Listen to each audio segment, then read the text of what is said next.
एक जोरदार हालेलुया हो सकता है? Hallelujah, praise the Lord. प्रभु का धन्यवाद हो। और हमारा परमेश्वर महान है, हमारा परमेश्वर सामर्थी है, और हर वक्त हर घड़ी वो हमें हर एक मुसीबतों से क्या करता है? बचाता है। हालेलुया। और जैसे जैसे हम प्रभु के करीब जा रहे हैं, या जैसे जैसे इस साल खत्म हो रहा है, वैसे वैसे परमेश्वर हमें नई नई बातों के द्वारा, नई नई चीज़ों के द्वारा अवगत करा रहा है, बता रहा है, समझा रहा है, ताकि हम प्रभु में और भी ज़्यादा क्या हो जाए? मजबूत हो जाए। हालेलुया।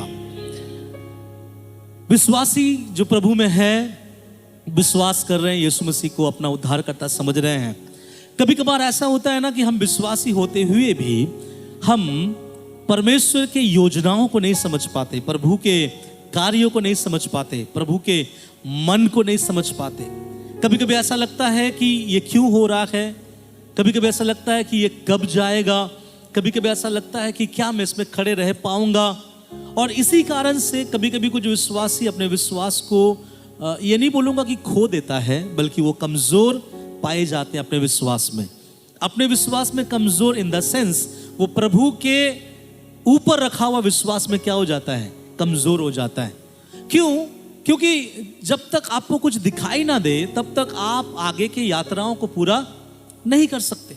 हर एक इंसान तब तक अच्छा चल सकता है, तब तक अच्छा दौड़ सकता है, जब तक कि उसको आगे के बारे में दिखाई दे, पता हो, जानकारी हो। कभी कभी हमारे पास पर्याप्त जानकारी ना होने के कारण, पर्याप्त दृष्टिकोण ना होने के कारण से हम हताश और बहुत ही निराशा भरे अवस्था में अपने आप को आगे बढ़ाते हैं। और ये निराशा में बोल रहा हूँ, ये पैसों के लिए नहीं, ना ही घर के किसी अवस्थाओं के लिए नहीं, मैं बात कर रहा हूँ हमारे स्पिरिचुअल मैटर के बारे में, हमारे आत्मिक बातों के बारे में, जहाँ पर कभी कभार हम अपने आत्मिक जीवन में कुछ बातें हम समझ नहीं पाते। आत्मिक जीवन में कुछ चीज़ें ऐसा लगता है कि लॉक हो चुका है, इसको कौन समझाएगा? क्यों ये चीज़ आता है हम विश्वासियों के अंदर? क्यों कुछ बातें हम समझ नहीं पाते? क्यों कुछ बातें हम बुझ नहीं पाते? क्यों मसीह में होने के बावजूद, वचनों को पढ़ने के बावजूद, हजारों लाखों वचन सुनने के बावजूद, क्यों परमेश्वर के विश्वासीगण या प्रभु के लोग कभी कभार परमेश्वर के आगे के बारे में उन्हें स्थिर होना, खड़ा होना उन्हें पता नहीं होता? इसके पीछे एक कारण है क्यों किसी विश्वासी के जीवन में ऐसा होता है, मैं आपको समझाऊंगा। क्योंकि जिस दिन हमारा नजरिया बदलेगा, उस दिन हमारे विश्वास का सामर्थ्य भी क्या होगा? बदलेगा। जब नजरिया नहीं बदलता है तो हम जिस रीति से हम देखते हैं उसी हिसाब से हम अपनी जिंदगी में क्या करते हैं? लेते हैं और पालन करते हैं। जिस दिन हमारा सोच बदलेगा, देखने के द्वारा, समझने के द्वारा, उस दिन हमारे जीवन के हर एक जो प्रभु पे हम विश्वास करते हैं, और विश्वास का सामर्थ्य भी क्या हो जाएगा? बढ़ जाएगा। एक घटना मैं आप लोगों को आज पढ़वाना चाहता हूं, और उसमें से कुछ बातें मैं आपको बताना चाहता हूं, और वो आपको मिलेगा यूहन्ना रचित सुसमाचार और उसका 3 अध्याय और उसका 1 वचन से लेकर उसका 5 वचन तक पढ़ दीजिएगा। The book of John chapter 3 verse 1 to 5। और बड़े ऊंची आवाज के साथ पढ़े और बड़े ध्यान से सुने। और जब वचन पढ़ा जा रहा है, मैं चाहूंगा कि आप वचन जब सुन रहे हैं तो समझिए कि परमेश्वर के एक एक वचन में क्या कह रहा है। जी हाँ, पढ़िएगा। फरीसियों में निकोदेमुस नाम का एक मनुष्य, फरीसियों में एक व्यक्ति है जिसका नाम है निकोदेमुस नामक एक मनुष्य था, जो यहूदियों का सरदार था। उसने रात को यीशु के पास आकर उससे कहा, हे रब्बी, हम जानते हैं कि तू परमेश्वर की ओर से गुरु होकर आया है, क्योंकि कोई इन चिन्हों को जो तू दिखाता है, यदि परमेश्वर उसके साथ ना हो तो नहीं दिखा सकता। यीशु ने उसको उत्तर दिया। देखिए, यीशु के उत्तर पे अपना ध्यान को केंद्रित कीजिएगा। यीशु ने उसे क्या कहा? मैं तुझसे सच सच कहता हूँ, हाँ, यदि कोई नए सिरे से ना जन्मे, यदि कोई नए सिरे से फिर से ना जन्मे, तो परमेश्वर का राज्य देख नहीं सकता। परमेश्वर का राज देख नहीं सकता। निकोदेमुस ने उससे कहा, निकोदेमुस ने यीशु से कहा, मनुष्य जब बूढ़ा हो गया, हाँ, तो कैसे जन्म ले सकता है? हाँ, क्या वह अपनी माता के गर्भ में दूसरी बार प्रवेश करके जन्म ले सकता है? हाँ। यीशु ने उत्तर दिया, यीशु ने उससे दूसरी बार उत्तर दिया, मैं तुझसे सच सच कहता हूँ, हाँ, जब तक कोई मनुष्य जल और आत्मा से ना जन्मे, जब तक कि कोई मनुष्य जल और आत्मा से ना जन्मे, तो वह परमेश्वर के राज में, वह परमेश्वर के राज में प्रवेश नहीं कर सकता। प्रवेश नहीं कर सकता। Hallelujah, hallelujah. यूहन्ना 3 अध्याय 1 से लेके 5 वचन हम पढ़े हैं। यहाँ पर यीशु मसीह और एक व्यक्ति जो फरीसियों का सरदार था, जो गुरु था, जो फरीसी लोग जो होते हैं, जो यहूदियों को परमेश्वर के वचन के बारे में शिक्षा, प्रभु के वचन के बारे में सिखाना, चाहे वो तोरा हो, उसको सिखाने वाला एक व्यक्ति था। कौन? निकोदेमुस। और यहाँ पे एक और व्यक्ति है, यीशु मसीह। तो यीशु मसीह कुछ कह रहा है, निकोदेमुस कुछ कह रहा है। ये दो कैरेक्टर यहाँ पे है, और इसे बड़े ध्यान से समझिएगा कि इसमें से आज मुझे और आपको कुछ लेना है और समझना है कि परमेश्वर के कुछ बातों को हम क्यों नहीं समझ पाते, क्यों हम परमेश्वर की कुछ चीजों को नहीं समझ पाते। तो यहाँ लिखा गया है, फरीसियों में से निकोदेमुस नामक एक मनुष्य था जो यहूदियों का कौन था? सरदार था। मैं उसके बारे में थोड़ा सा बता दूं। फरीसियों का वो फरीसी था। वो कौन था? फरीसी था। सब बोलिए फरीसी था। दूसरा मैं आपसे कहना चाहता हूं, वो यहूदियों का सरदार था। बोलिए यहूदियों का सरदार था। तीसरा मैं आपसे बोलना चाहता हूं, वह एक गुरु था। बोलिए गुरु था। गुरु का मतलब टीचर था, कुछ बातों को सिखाया करता था। अब सुनिए ध्यान से, फरीसी ऐसे किसी को नहीं कहा जाता है। फरीसी उसे कहा जाता है जो परमेश्वर के वचन का विद्वान है, जिसे परमेश्वर के वचन का हर एक बातों का नॉलेज है, जिसे ज्ञान है व्यवस्था क्या है, जिसे ज्ञान है परमेश्वर ने सृष्टि कैसा किया, जिसे पता है मूसा कौन है, जिसे पता है अब्राहम कौन है, जिसे मालूम है ओहोसू और उनके साथ बाकी सब लोग उस मिस्र से कनान कैसे पहुंचा, उसे सब पता है। फरीसी ऐसे कोई नहीं बनता है। फरीसी जो होता है वो परमेश्वर के वचन में बहुत ही ज्ञानवान और प्रभु के वचन में बहुत ही परिपूर्ण रहने वाले व्यक्ति को कहा जाता है फरीसी। दूसरा यहां लिखा गया है, वो यहूदियों का सरदार था। सरदार का मतलब यह है, फरीसी लोगों का जो काम था, वो काम था कि अपने यहूदी भाइयों को परमेश्वर के बारे में सिखाना, साथ ही साथ पॉलिटिकली या फिर जो क्या बोलेंगे, राजकीय बातें जो है, कैसा रहना है, कैसे हमको यहाँ रहना है, अपने विश्वास को कैसे संभालना है, कैसे हम इस अन्य जाति राजाओं के बीच में रहते हुए कैसे अपने परमेश्वर की हम उपासना करें। तो इन बातों को सिखाने वाला, बताने वाला ये फरीसी था जो यहूदियों का सरदार था।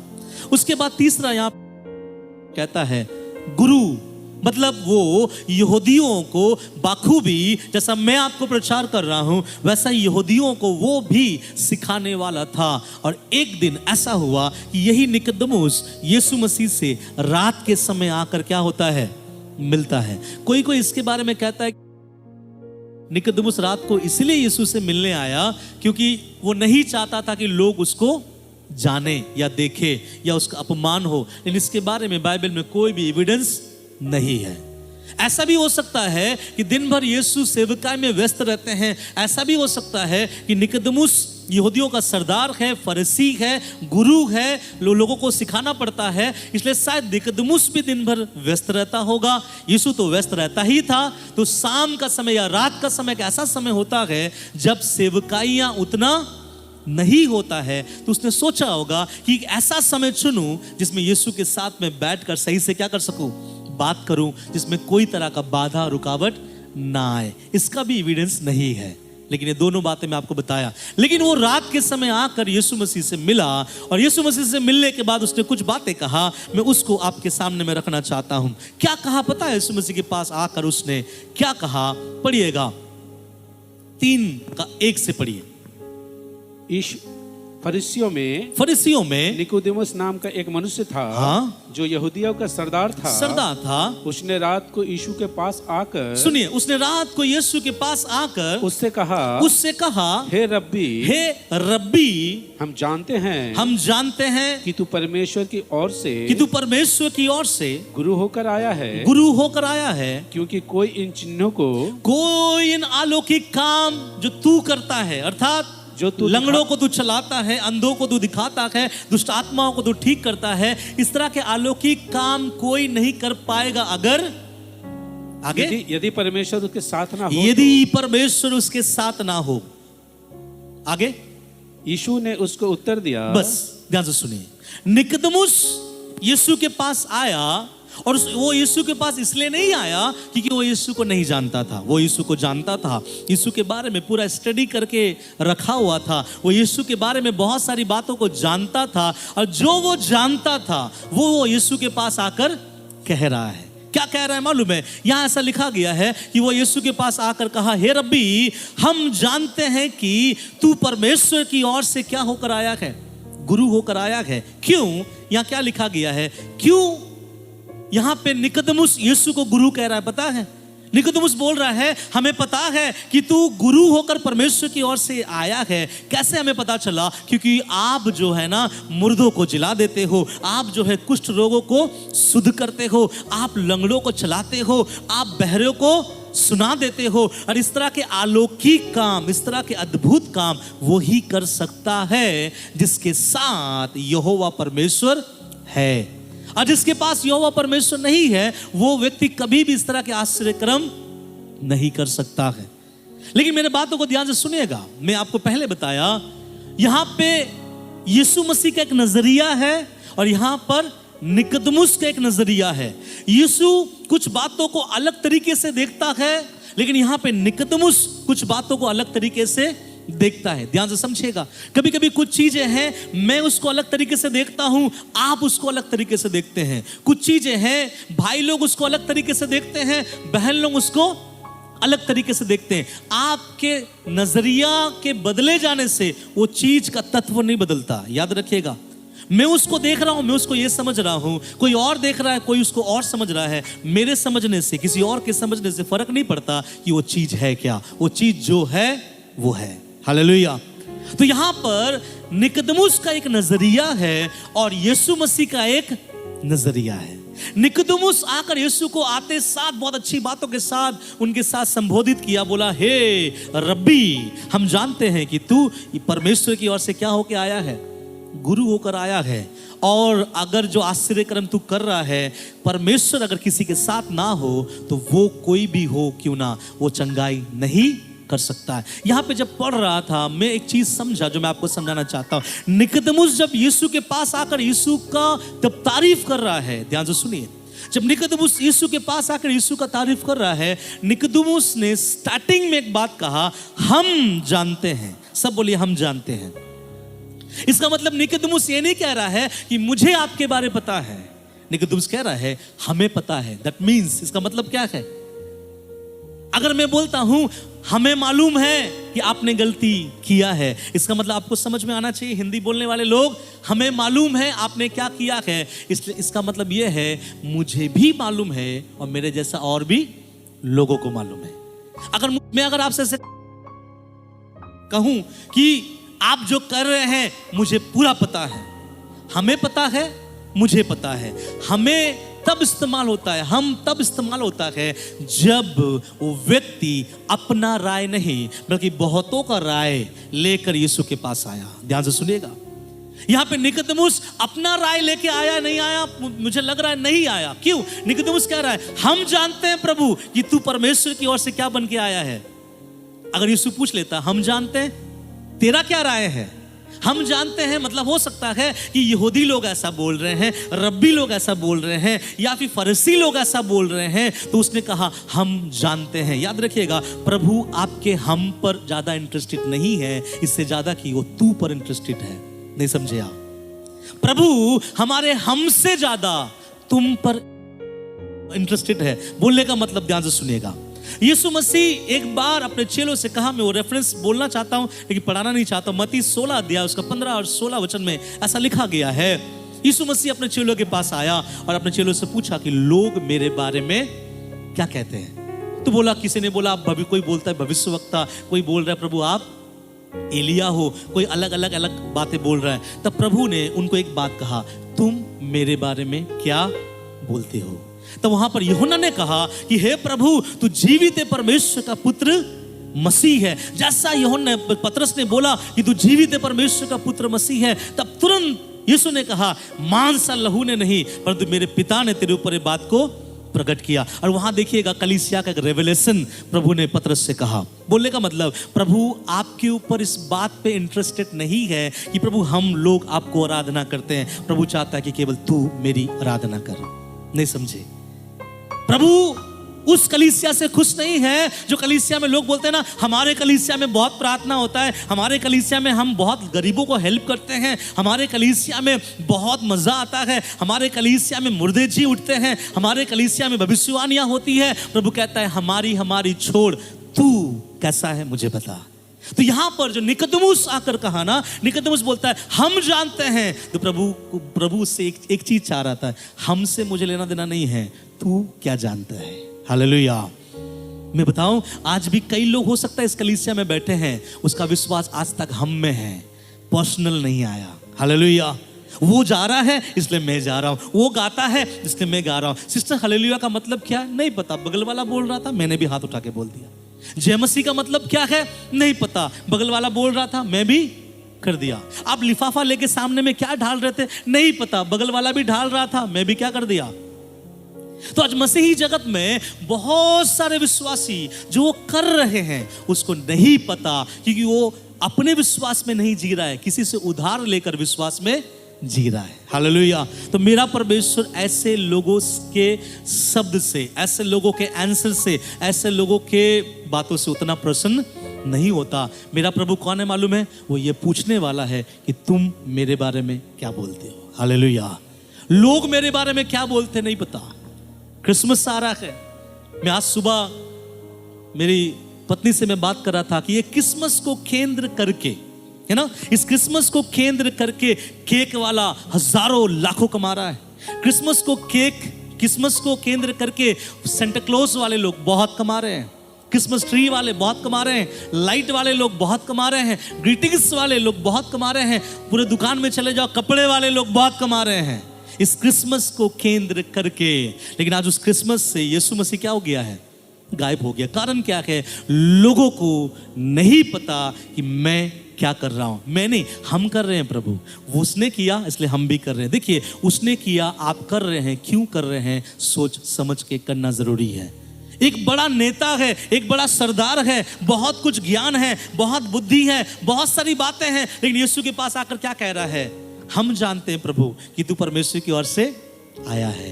दैट मीन्स उसका अकेला का स्टेटमेंट नहीं है, वो बहुतों का स्टेटमेंट लाके प्रभु से कह रहा है। और सुनिएगा, उसका नजरिया को मैं आपको दिखाना चाहता हूं। उस निकोदेमुस के नजर में उसने यीशु को कैसा देखा?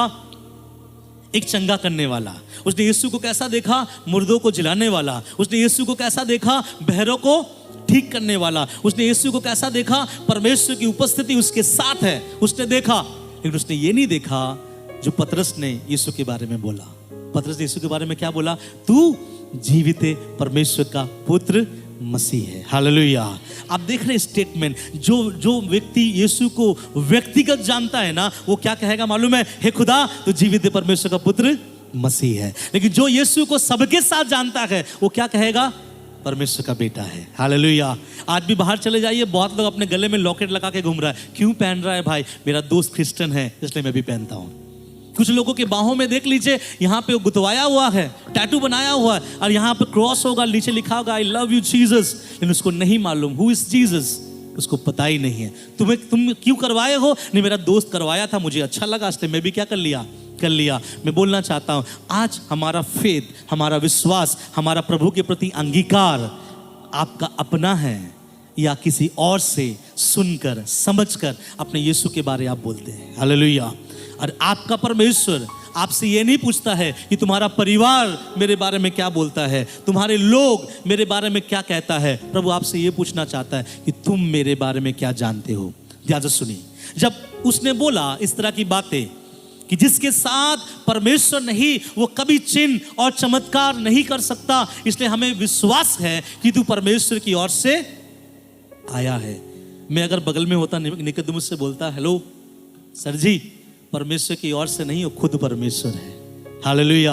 बोलने का मतलब क्या है? हे निकोदेमुस, तुझे पूरा व्यवस्था पता है। हे निकोदेमुस, तुझे भविष्यवक्ताओं के किताब का नॉलेज है। तुझे मालूम है सृष्टि कैसा हुआ, तुझे मालूम है अब्राहम कौन था, तुझे मालूम है सारा कौन है। और पूरे भविष्यवक्ताओं के किताबों को पढ़ने के बाद तुझे ये नहीं पता कि ये यीशु कौन है। तुझे इतना लगता है कि यीशु के साथ कौन है?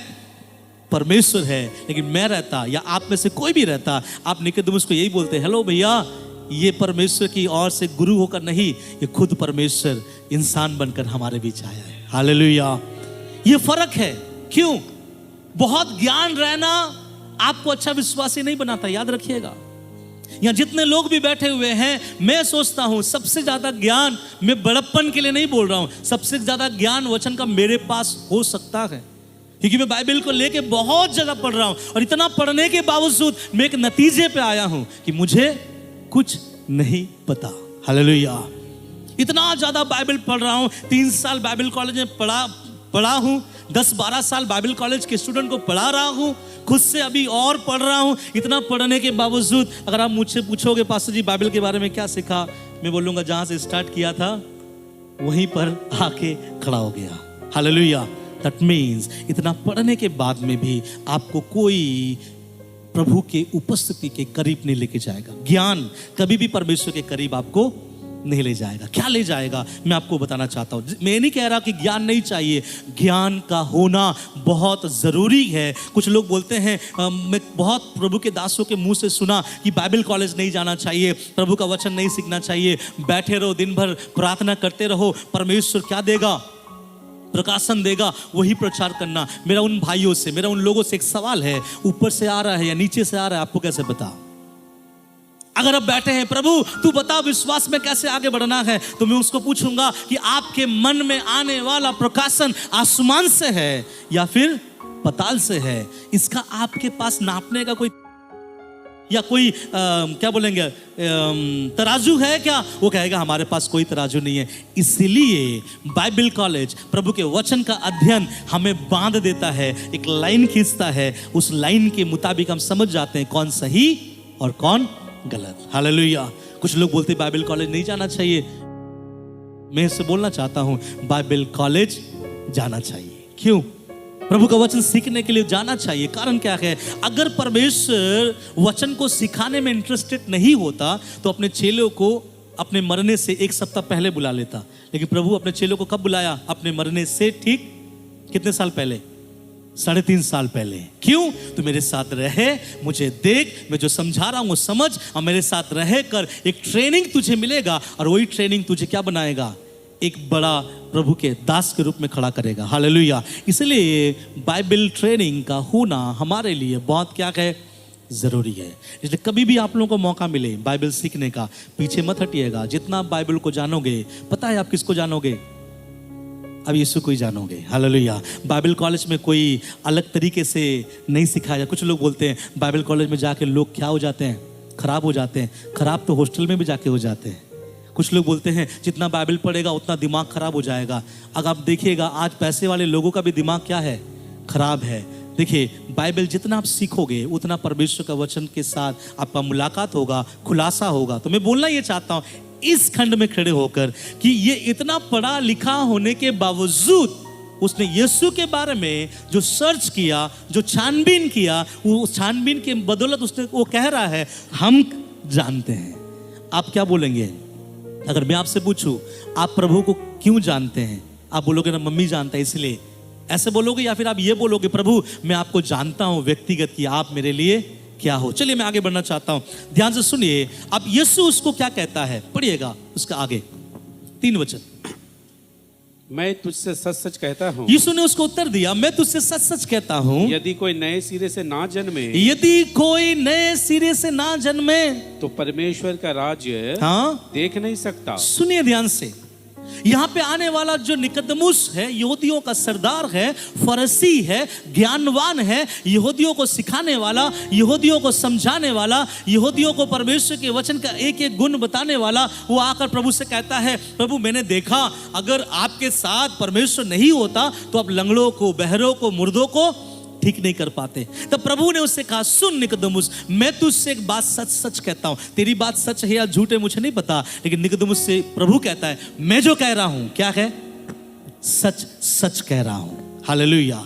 यीशु कह रहा है, मैं तुझसे सच और सच कहता हूं। क्या बात सच है? बोल रहा है, जब तक कोई व्यक्ति नए सिरे से ना जन्मे वो परमेश्वर के राज्य को देख नहीं सकता। अब आज का वचन थोड़ा जटिल होगा, लेकिन आप लोग समझो, ठीक है, ताकि मैं चाहता हूं कि आप समझो, तभी जाके आपका स्पिरिचुअल माइंड खुलेगा। निकोदेमुस जो यीशु को देख रहा था, निकोदेमुस परमेश्वर की योजनाओं को उसके वचन के अनुरूप नहीं देख रहा था। निकोदेमुस जो बाहरी तौर पे देख रहा था, उस बाहरी तौर पे देखकर यीशु को भी सिमसोन के जैसा, यीशु को भी मूसा जैसा, यीशु को भी ओहोसू जैसा, यीशु को भी अब्राहम जैसा बना दिया।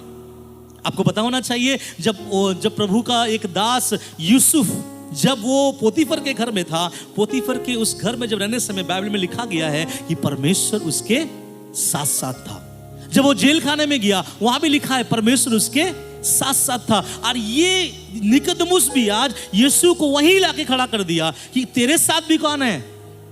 अरे तेरे साथ मैं बोलना चाहता हूं निकोदेमुस, आपको परमेश्वर के वचन के बारे में बहुत पता है, बहुत ज्ञान है, लेकिन यहां तक आपका ज्ञान नहीं पहुंचा कि ये खुदा के ओर से नहीं, ये खुदा है जो मेरे और आपके जीवन को बचाने के लिए आया है।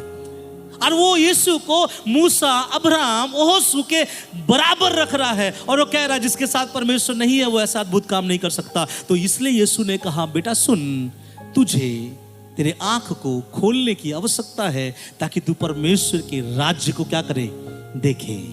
अब मेरा पॉइंट आप लोगों को है, पता है मैं क्यों ये बात बोला शुरुआत में कि कभी कभी कुछ बातें हमें समझ में नहीं आता। क्यों समझ में नहीं आता, बुरा मत मानिएगा, बिकॉज हमने BA पास नहीं किया। सब बोलिए BA।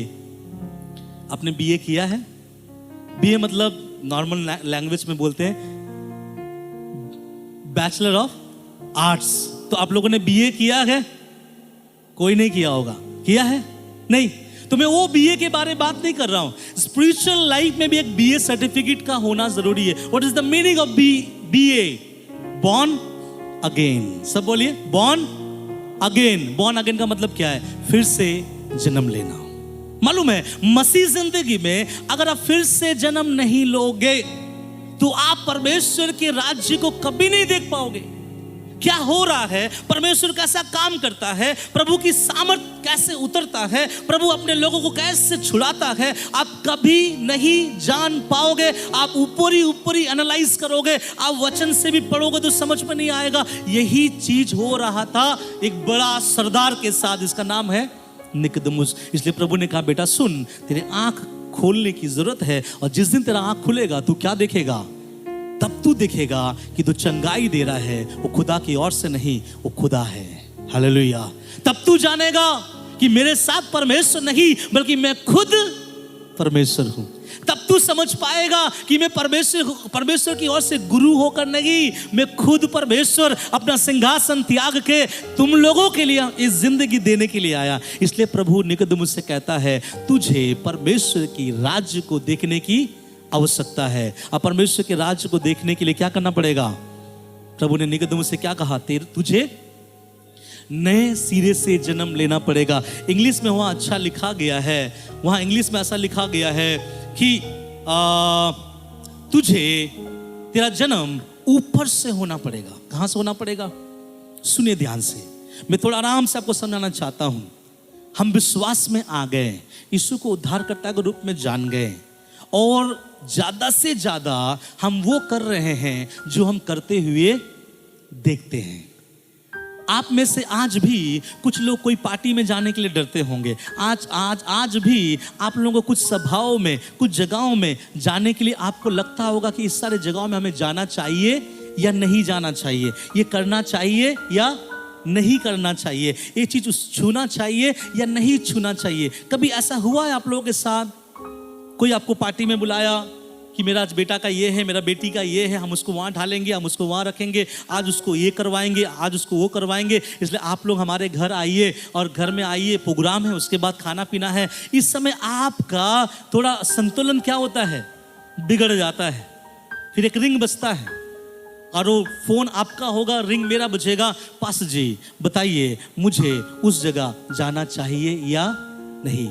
माफ कीजिएगा, आप जरूर पूछ सकते हैं, 10 बार पूछ सकते हैं, लेकिन मेरा आपसे एक सवाल है, 15 साल, 20 साल, 5 साल, 6 साल आप जो विश्वास में खड़े हुए हैं, आपका बेस क्या है? जब मुझे कोई बुलाता है, मैं अपने से बड़े पास्टर को कॉल नहीं करता, सर हमको जाना चाहिए कि नहीं जानता, बिकॉज मुझे पता है कि तू परमेश्वर का पुत्र मसीह होकर आया है। फिर कुछ लोग बोलते हैं हम जानते हैं कि तू मसीह होकर आया है, और हम कॉल करते हैं एक दूसरे को कि इस जगह में जाना चाहिए या नहीं जाना चाहिए, उस जगह में घुसना चाहिए या नहीं जाना चाहिए, उस चीज को छूना चाहिए या नहीं छूना चाहिए। मैं चाहता हूं मेरे विश्वासी, इस कलीसिया के विश्वासी ध्यान से सुने, आपका स्पिरिचुअल लेवल तो है, आपका आत्मिक जीवन बहुत अच्छा है, प्रभु के लिए आपका जुनून बहुत अच्छा है, आपका विश्वास बहुत अच्छा है, प्रभु के लिए आपका दौड़ बहुत अच्छा है, लेकिन साथ एक चीज का कमी हो सकता है जो मुझे आपको भी बोलना पड़ेगा कि मैं तुमसे सच सच कहता हूं, जब तक कोई इंसान नए सिरे से ना जन्मे वो परमेश्वर के राज को बोले देख नहीं सकता। अरे जिसको आप देखे नहीं आप समझोगे कैसा? समझे मेरे बातों को? जिसको आप देखे नहीं उसको आप समझोगे कैसा? तो प्रभु कहता है परमेश्वर का राज तुम देखे नहीं ना, इसलिए तुम मुझे क्या बोल रहे हो? ये परमेश्वर की ओर से क्या बन के आया है? गुरु बनकर आया है। परमेश्वर आपके साथ है, इसलिए आप चिन्ह और चमत्कार कर रहे हो। लेकिन इससे बड़ा प्रकाशन तो पतरस को मिला। पतरस ने कहा प्रभु तू गुरु बनकर नहीं, तू एलिया बनकर नहीं, तू भविष्यवक्ता बनकर नहीं, तू खुदा है और खुदा का बेटा बनकर आया है। इसलिए यीशु उससे कहता है कि तुझे ये बात किसी मांस और लहू ने नहीं, परंतु मेरे पिता ने तुझ पर क्या किया है। तो निकोदेमुस पे ये बात किसने प्रकट किया है? इसको मैं ऐसा बोलूंगा समझने के लिए, उसके पास एक हम सोर्स था। क्या सोर्स था? हम सोर्स समझते हैं, मतलब एक ऐसा स्रोत था जब बहुत सारे लोग हैं, वो लोग बातचीत करके जो वहां से निष्कर्ष निकाला, उस निष्कर्ष को लेकर निकोदेमुस किसके पास आया? यीशु मसीह के पास आया। हालेलुया। मैं बहुत बार बहुतों को बोलता हूं, अपने थाली से खाना खाओ, किसी और के थाली से खाना मत खाओ। कभी कभी होता है ना, मैं परीक्षा में जा रहा हूं, मेरे लिए प्रार्थना कर। अरे तू करना।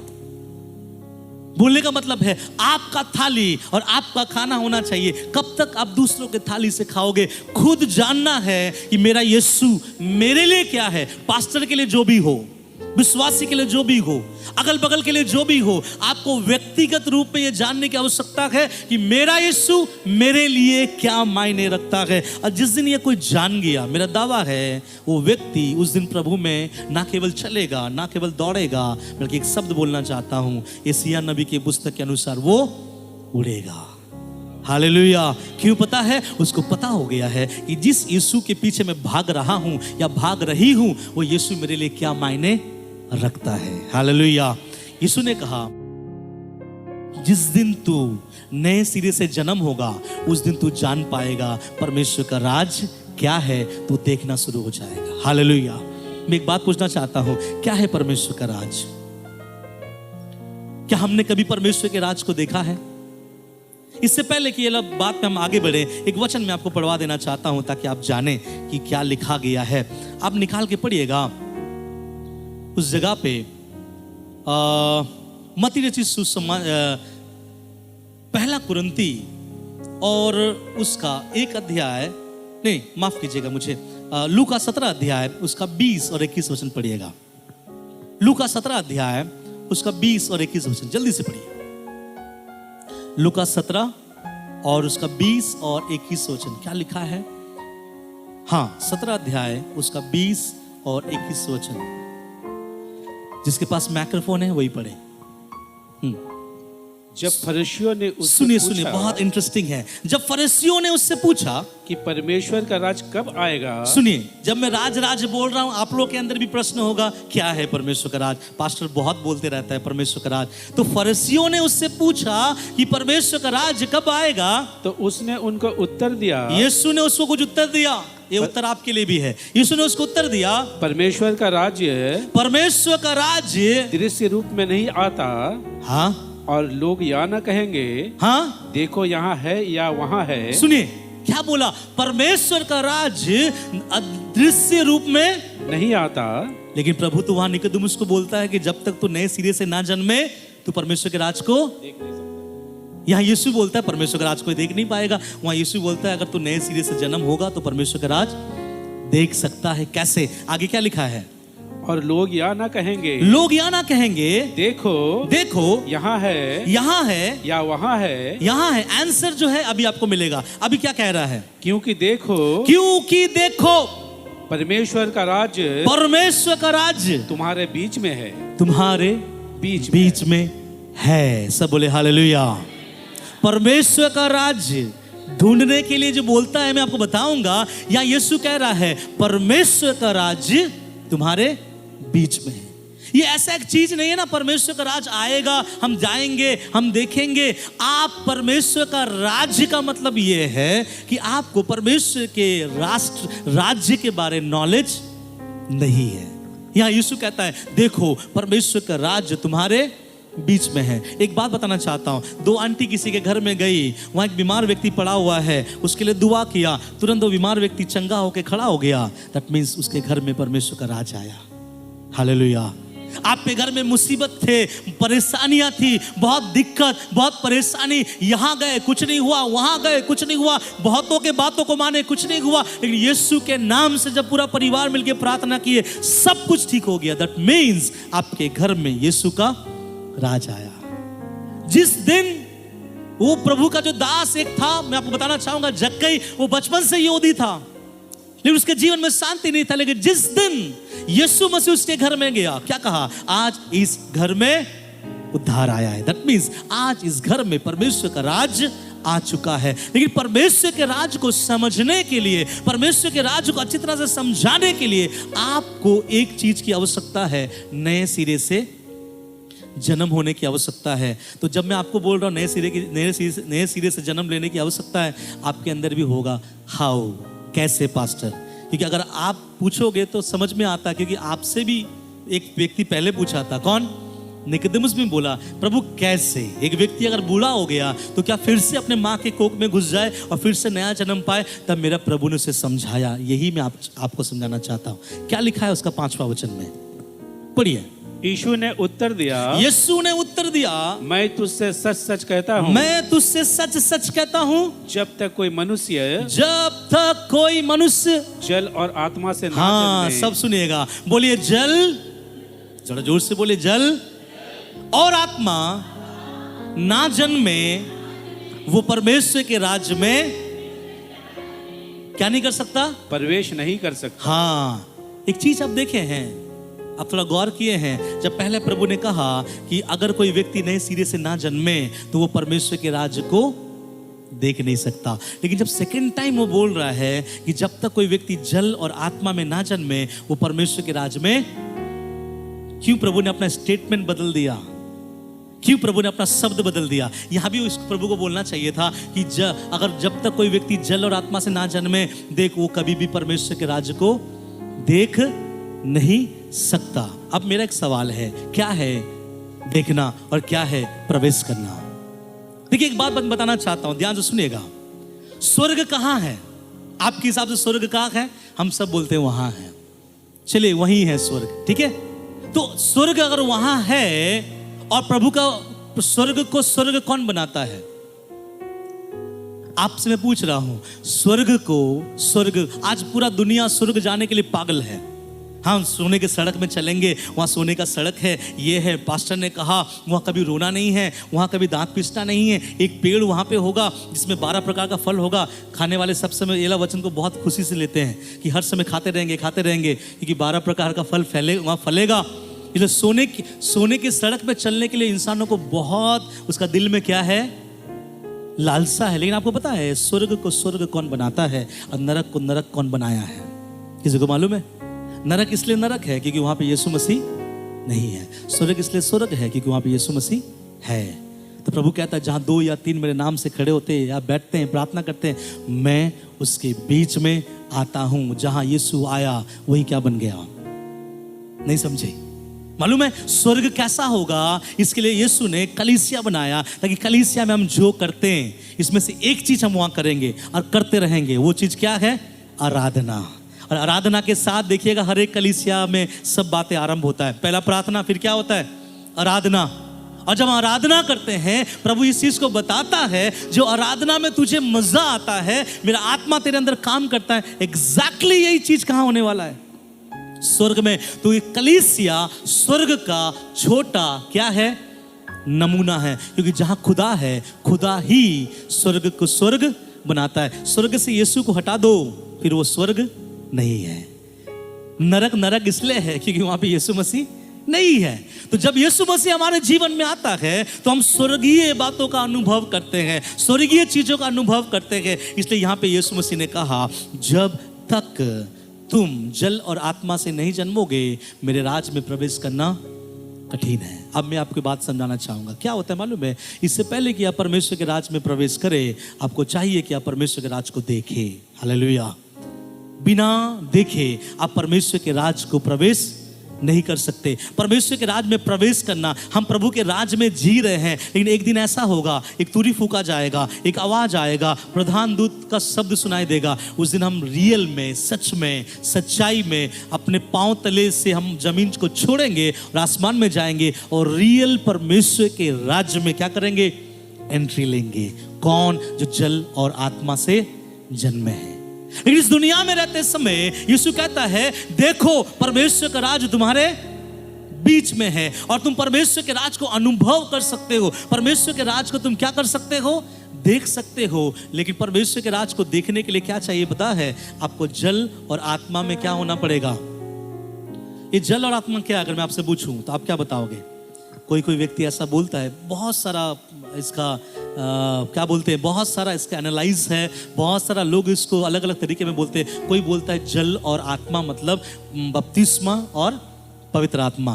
कोई बोलता है नहीं, जल और आत्मा मतलब जो बच्चा माँ के पेट में जब बच्चा रहता है, उस बच्चे को प्रोटेक्ट करने के लिए एक पानी का छल्ली वहाँ रहता है। और आप लोगों को मालूम है, लेडीज लोगों को, जेंट्स को मालूम है, जब बच्चा होने को रहता है तो वो छल्ली क्या हो जाता है? जब फट जाता है तो पानी जब बाहर आता है तब डॉक्टर को भी पता चलता है कि अभी बच्चा का आने का समय हो चुका है। और जब पानी आ जाए बच्चा को अंदर रख नहीं सकते, वो मर जाएगा। तो बोलना ये चाह रहा है कि जो व्यक्ति इस दुनिया में जन्म लिया है, अगर वो पवित्र आत्मा में फिर से जन्म ले तो वो परमेश्वर के राज में जाएगा। ऐसे अलग अलग बहुत सारी बातें हैं, लेकिन सच में अगर बोला जाए जल और आत्मा क्या है, अगर मैं आपसे बताऊं, जल परमेश्वर का वचन है और आत्मा पवित्र आत्मा है। हालेलुया। अब ध्यान से सुनो, मैं अब थोड़े समय में खत्म करना चाहता हूं। पता है क्यों कुछ लोगों को परमेश्वर का राज दिखाई नहीं देता है? क्यों कुछ लोगों को परमेश्वर का वचन समझ में नहीं आता?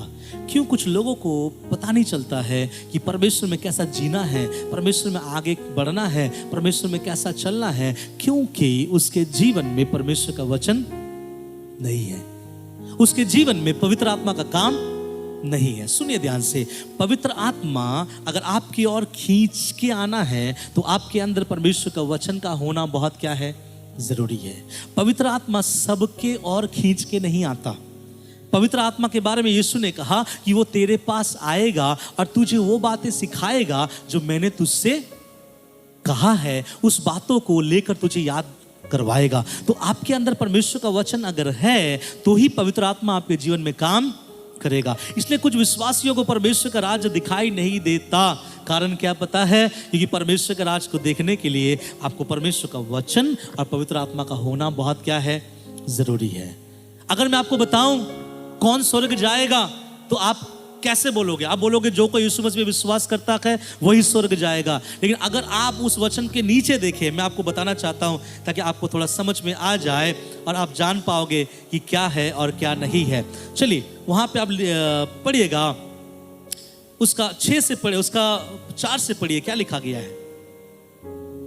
3 अध्याय का 4 से, यूहन्ना 3 का 4 से पढ़िए। निकोदेमुस ने उससे कहा, हाँ मनुष्य जब बूढ़ा हो गया हाँ तो कैसे जन्म ले सकता है? हाँ क्योंकि वह अपनी माता के गर्भ में हाँ दूसरी बार प्रवेश करके जन्म ले सकता है। हाँ। यीशु ने उत्तर दिया, यीशु ने उत्तर दिया, मैं तुझसे सच सच कहता हूँ, हाँ जब तक कोई मनुष्य हाँ जल और आत्मा से ना जन्मे तो वह परमेश्वर के राज में प्रवेश नहीं कर सकता। ओके, आगे पढ़ते जाए। क्योंकि जो शरीर से जन्मा है हाँ वह शरीर है, हाँ और जो आत्मा से जन्मा है हाँ वह आत्मा है। हाँ अचंभा न कर कि हाँ मैंने तुझसे कहा। मैंने तुझसे कहा। और एक विशेष वचन 13 वचन में पढ़िए, क्या लिखा गया है?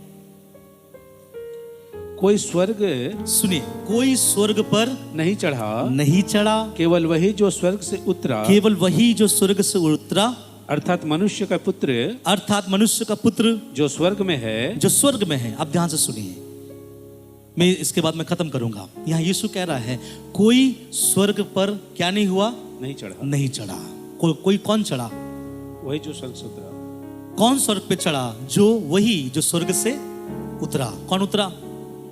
प्रभु यीशु मसीह स्वर्ग से उतरा। तो बोल रहा कोई नहीं चढ़ा, वही जो स्वर्ग से उतरा। और आगे क्या लिखा है मालूम है? पढ़िए आगे, थोड़ा धीरे धीरे पढ़िए। अर्थात मनुष्य का पुत्र, मैं आपका दिमाग थोड़ा खराब करना चाहता हूं। अर्थात मनुष्य का पुत्र जो स्वर्ग में है, जो स्वर्ग में है। अब एक बात बताइए, यहां बोलने वाला कौन है? अभी जो यहां बोल रहा है ये बातें कौन है? यीशु मसीह बोल रहा है। किसको बोल रहा है? निकोदेमुस को बोल रहा है कि हे निकोदेमुस, मैं तुझे सच सच कहता हूं, जब तक तू जल और आत्मा में ना जन्मे तब तक तू परमेश्वर के राज को देख नहीं सकता। वहां पे यीशु कहता है आज तक कोई स्वर्ग में नहीं चढ़ा, अर्थात जो स्वर्ग से उतरा, मतलब अपने बारे में बोलता है। और नीचे एक लाइन जो कह दिया, मैं इसके बारे में कुछ नहीं कहूंगा, आप तक छोड़ता हूं, आप उसका प्रश्न ढूंढना। वहां ऐसा लिखा गया है, फिर से पढ़िएगा उस वचन को, 13 को। हाँ फिर से 13 को पढ़िए। कोई स्वर्ग पर नहीं चढ़ा, कोई स्वर्ग पर नहीं चढ़ा, केवल वही जो स्वर्ग से उतरा, अर्थात मनुष्य का पुत्र, अर्थात मनुष्य का पुत्र जो स्वर्ग में है। जो स्वर्ग में है। मालूम है इसका, इस टेंस का मतलब क्या है? यीशु जब कह रहा है कि मैं तेरे साथ हूं, यीशु कह रहा है कोई स्वर्ग पर नहीं चढ़ा, वही जो उतरा। और वही जो यीशु मसीह कहां पे है? तो यीशु अभी कहां पे है? यीशु जब उससे बात कर रहा है तो यीशु कहां पे है? निकोदेमुस के पास। लेकिन यीशु अपने बारे में क्या बोल रहा है? यीशु कहां है? नहीं समझे, मैं इसलिए बोला आपका थोड़ा सा मैं सर खराब करूंगा। इसका आंसर आपको ढूंढ के लाना है। कोई स्वर्ग पर नहीं चढ़ा, मतलब वो अपने बारे में कह रहा है, सबों के बारे में बोल रहा है। कोई नहीं चढ़ा आज तक, ध्यान से सुनिएगा। कोई स्वर्ग पर नहीं चढ़ा, केवल वही जो स्वर्ग से उतरा। कौन उतरा? यीशु मसीह, अर्थात मनुष्य का पुत्र जो स्वर्ग में है।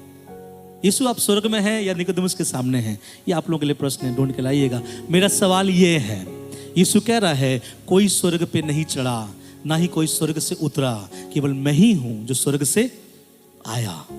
इसका मतलब यीशु निकोदेमुस को बताना चाह रहा है, यीशु मसीह निकोदेमुस को बोलना चाह रहा है, तू मेरे से यार मुझसे सीखेगा। मैं कैसा हूं अगर तू जानेगा, तू अगर जानता कि मैं कौन हूं, तू अगर समझता कि मैं दुनिया में कैसे आया हूं, तो हर एक व्यक्ति परमेश्वर के राज्य में क्या होगा?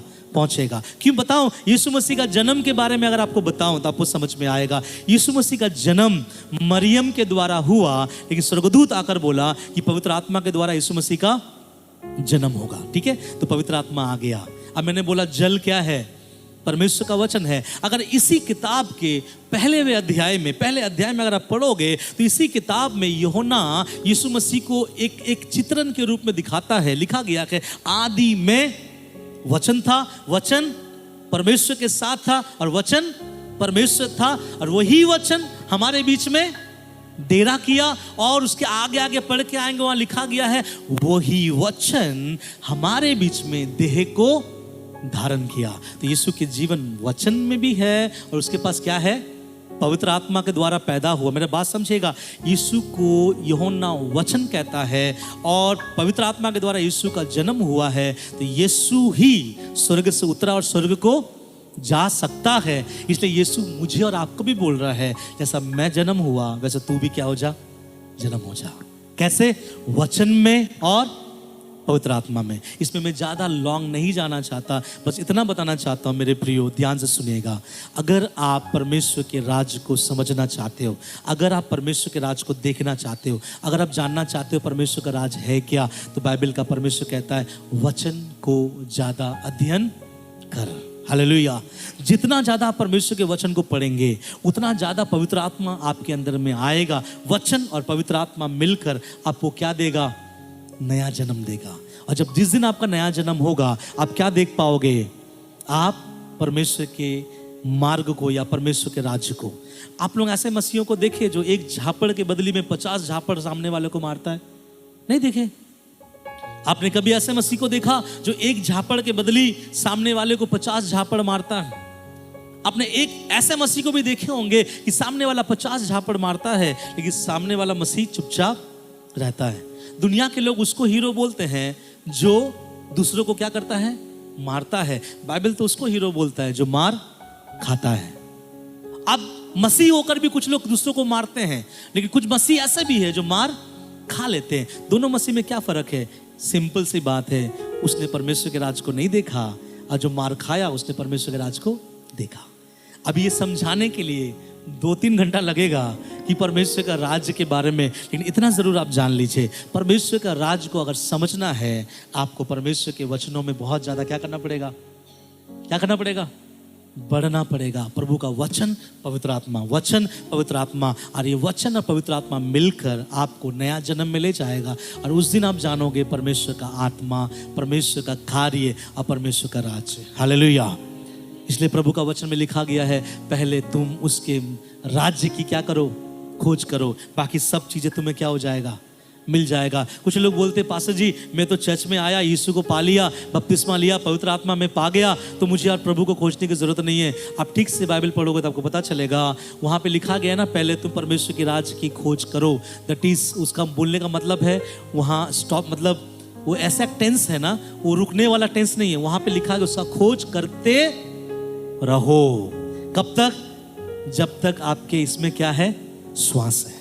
तो जितना खोजोगे उतना आपका व्यक्तिगत आशीष से आपके पास आएगा। लेकिन इतना जरूर जान लीजिए कि आपका नजरिया उस यहां पर आके प्रभु के पास आया और प्रभु को कहा हम जानते हैं, कभी ना बोले, हर वक्त प्रभु से बोले प्रभु मैं जानता हूं। हालेलुया।